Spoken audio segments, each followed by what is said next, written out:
If you understand Trump's psychology, you'll realize that we're reaching critical mass and that things are a lot worse than most people have even begun to imagine. Whenever he's backed into a corner, Trump enacts emergency powers. Go through his executive orders from the tariffs to the capture of Maduro and you'll notice the pattern. Since he's not required to prove there's an actual emergency, it's the easiest way to distract our attention and disempower Congress from taking any action that they might be engaged in. Because who cares about laws when the nation is facing a threat? Am I right? But what happens when he's all out of emergencies? Because to be clear, the only real emergency here is that Trump's going down like the Hindenburg. Like I always tell you guys, if you want to know what's really going on in any situation, always question the timing. Why did Trump choose this moment to attack Iran? Why now? Trump is a textbook narcissist. He couldn't hide it if he wanted to. So let's break down the psychological drivers behind his attack on Iran, use that information to forecast what he might do next, and analyze the price that we'll all have to pay unless Congress grows a spine and impeaches him first. As always, I strive to give you accurate information based on my years of experience and training, combined with my nonpartisan perspective, so that you can form your own opinions on current events. Thank you all so much for subscribing, engaging, and hyping the video. Your support helps this channel grow. Now, let's get into it.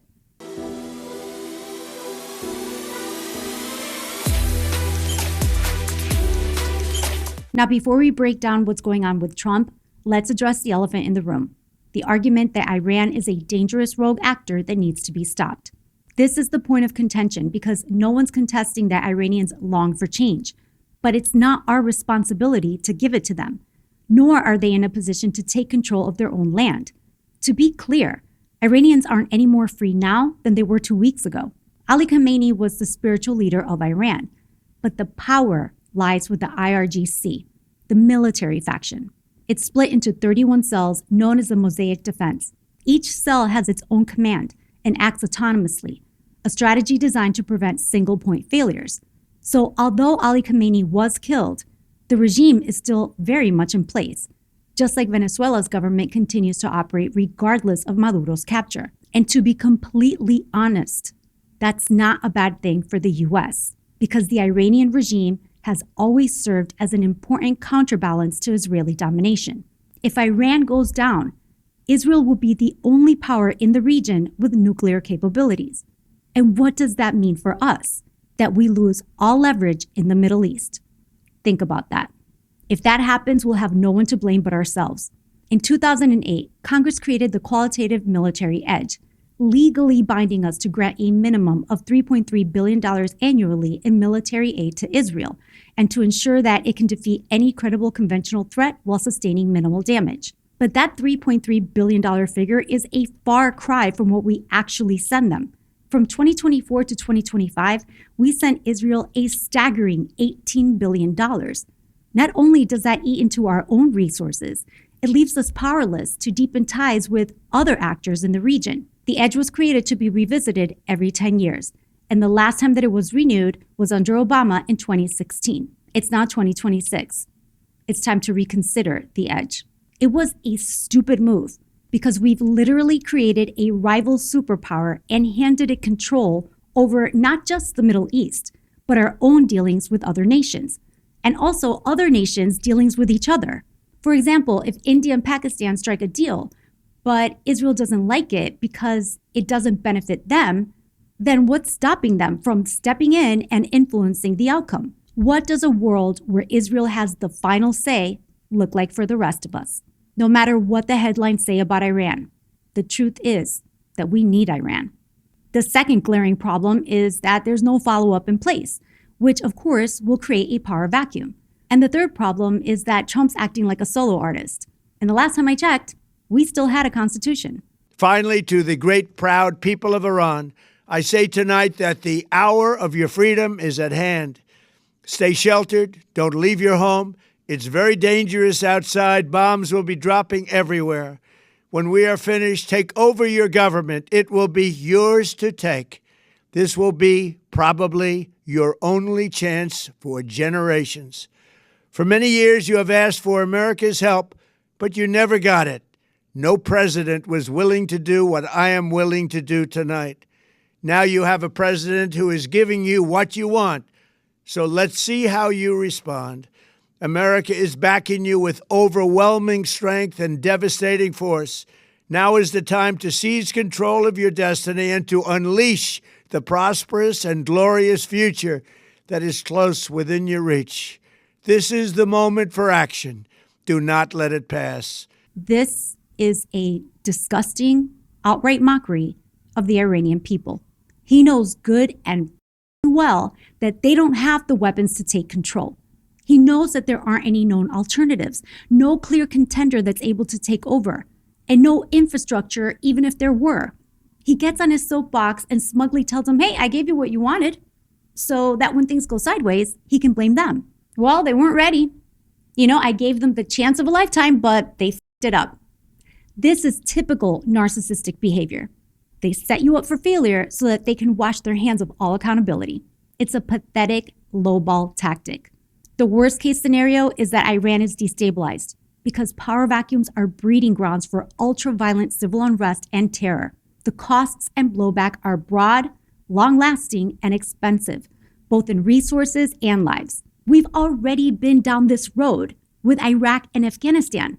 Did we seriously learn nothing? What happens now is anyone's guess, but you'd have to be an idiot to think that it's going to be over in a matter of weeks. Iran has already threatened retaliation unlike anything that they've ever done before. And with military personnel throughout the world, we'll see how badass Trump seems when the casualties start piling up. And if you live in the Midwest and think that because you don't live in a big city, you won't suffer any fallout, here's a sobering thought. Real war is about math. It's about crippling the enemy's ability to fight back. If Russia or China attacks, they will prioritize counterforce targets. They will try to destroy America's nukes before America can launch them. And unfortunately for the people living there, America keeps its biggest guns in 10 specific states. These are the 10 states that will be sacrificed to save the rest of the country. At number 1, it is North Dakota. North Dakota is the only state that holds the nuclear trifecta. You are a general in China or Russia, you look at North Dakota and you see the single biggest threat to your existence. If you destroy North Dakota, you destroy a huge chunk of America's ability to fight back by land and by air. It is the state most likely to burn so that the rest of America might survive. At number 2, we have the state that acts as the front door. It is Montana. If the US president orders a strike, the missiles from Montana will hit Moscow first. Therefore, Russia must hit Montana first. Finally, the most dangerous place to be in the United States during World War III. At number 3, the sponge gets bigger. It is Wyoming. For an enemy planner, Wyoming is a math problem. There are 150 plus silos managed here. To disable them, you need to saturate the state with nuclear fire. To restate the obvious, keep in mind that we weren't attacked.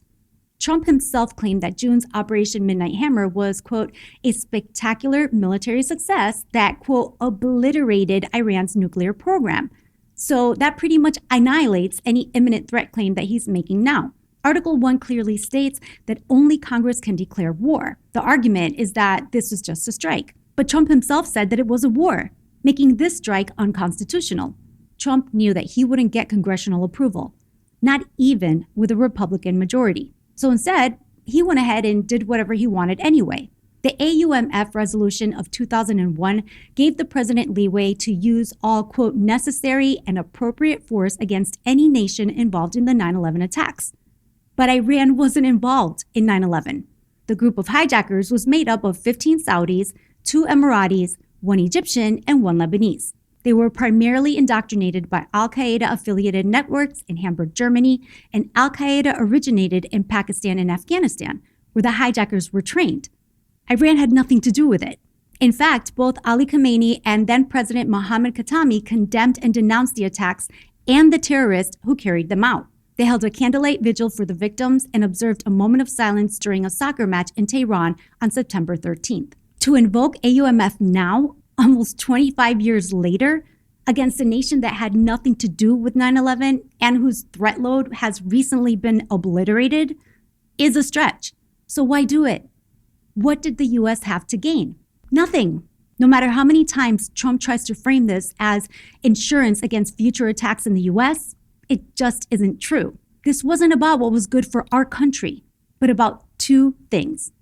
Number 1, what Israel wanted, and number 2, what Trump wanted. What Israel wanted is obvious: total control of the Middle East. Israel can't defend itself unless we step in. And every time Israel finds itself in a tight spot, it retaliates to the same threat. They'll bomb the world. Don't believe me? That's okay. Don't take my word for it. Take a listen to Israeli spy Jonathan Pollard say it himself. Are now feeding our enemy. I mean, this has never happened in history before, and you have to ask why. And I don't want to hear this business that it's consistent with Jewish morality. It isn't. Anybody saying that doesn't know anything about Jewish morality at all. Oh, let me bring you back to October 1973, during the Yom Kippur War, when Henry Kissinger instituted an arms embargo against us. And what happened? What happened was an A4 Skyhawk was parked at Tel Nof Air Base with some interesting weapons under its wings. And we told the Americans, take your eye in the sky and take a good look at the airplane that's on that runway. And the next day, the airlift started to Israel. The arms airlift. So in other words, we threatened their... We threatened to use unconventional weapons. I'll leave it at that. And so he said, is this what you want us to threaten now? I said, absolutely, except this time I want us to go forward with it if necessary. If they think we're bluffing, we go forward with it. Look, as far as I'm concerned, when we are faced with an existential threat, we have the right to use any and all weapons in our disposal to eliminate that existential threat. A lot of people don't know anything about nuclear weapons at all. What they are, how they can be used. And I'm tired of using euphemisms. I'm tired of saying, well, we have something, in the basement, but we won't be the first to introduce nuclear weapons in the Middle East. It's enough already. Jonathan Pollard is a Texan-born Israeli spy and former U.S. Navy intelligence analyst who served 30 years in prison for espionage. In 1984, Pollard sold over 800 classified documents to Israel, including the National Security Agency's 10-volume manual on how the U.S. gathers signal intelligence, and disclosed the names of thousands of people who had cooperated with the U.S. intelligence agencies. In 1987, he was sentenced to life in prison for violating the Espionage Act. True to form, Israeli activist groups lobbied for a reduction or commutation of his sentence, which of course is utter bullshit.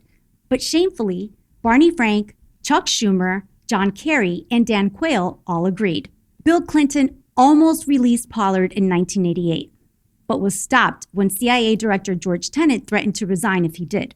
Then along came Obama, and after years of pressure from Israel, he let Pollard out on a 5-year parole in 2015. Pollard was granted Israeli citizenship while in prison and moved to Israel when his parole was up in 2020.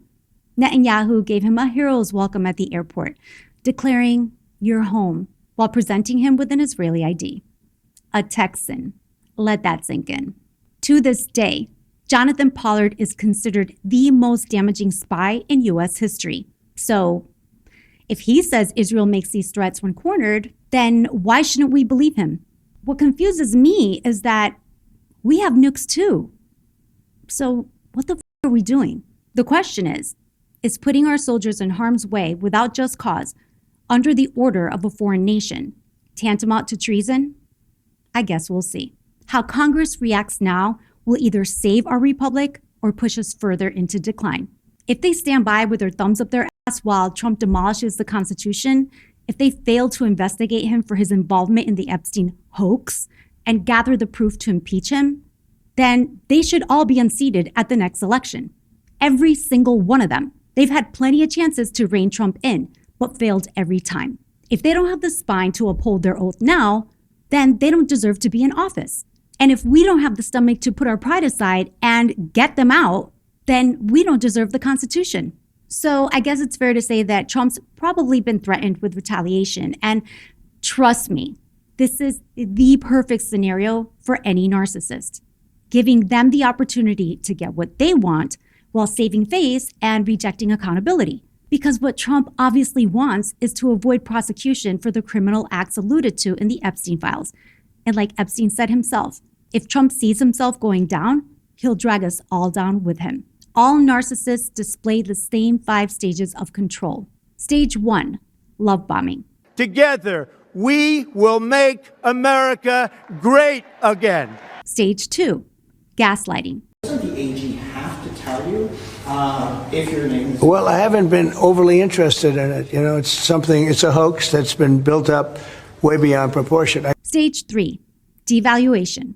Trump today lashing out at those who are still asking questions about the files, breaking with them by saying on Truth Social, quote, "My past supporters have brought into this bullshit hook, line and sinker." Apologies for the language, but I am quoting the president there. He then continued, "Let these weaklings continue forward and do the Democrats' work. Don't even think about talking of our incredible and unprecedented success because I don't want their support anymore." Stage 4, hovering.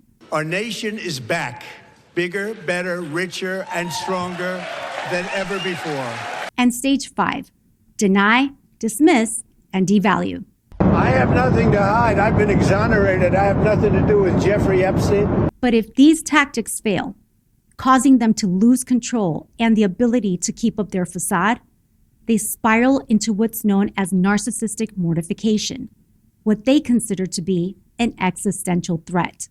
Narcissistic mortification is a psychological state of extreme shame, humiliation, and terror that occurs when their false, grandiose self-image is shattered by undeniable reality, such as public exposure, failure, or abandonment. Because they lack a healthy ego to process shame, the narcissist often initiates what's called narcissistic collapse.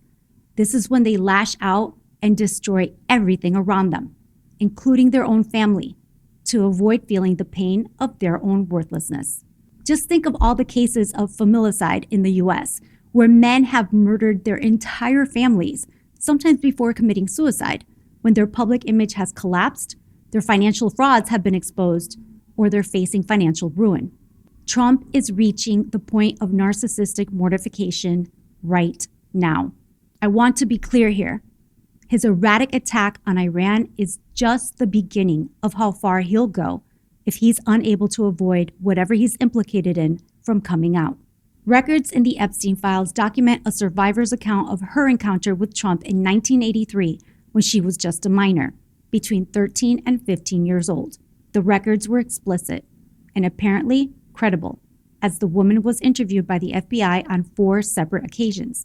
NPR recently uncovered that Pam Bondi's Justice Department removed these records, including more than 50 pages of unreleased investigative material from the Epstein Files public database. And now Congress is joining forces across the aisle to demand transparency.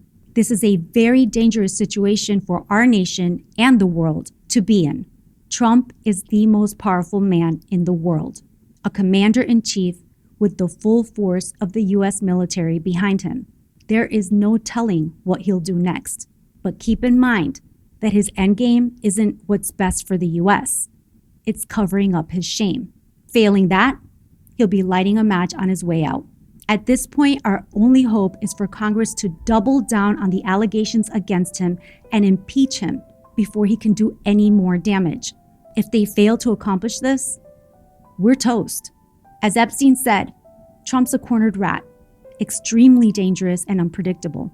And just like Israel, he'll take us all out with him if he thinks his end is near. And that's reason enough to stop them both. See you on the next vid.